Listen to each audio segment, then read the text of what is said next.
transaction with Attorney Manscarpio. Sometime in 2017 or 2018, PRD told me to assist the husband of Sarah, Attorney Manasseh Manscarpio, regarding a problem with the Bureau of Customs. However, no specific details were provided by PRD.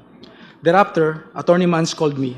We later decided to meet in front of a coffee shop in Burgos Circle in Bonifacio Global City, Taguig City.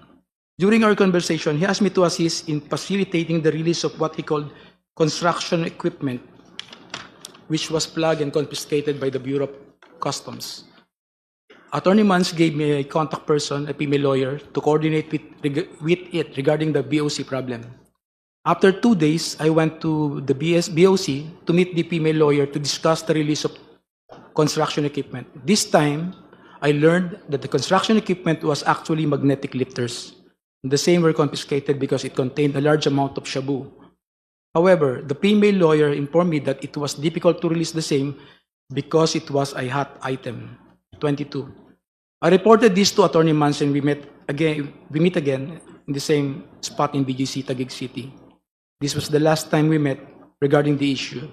Later, I learned that the content of the magnetic lifters is at least 500 kilograms of shabu worth 4.3 billion pesos were mysteriously missing.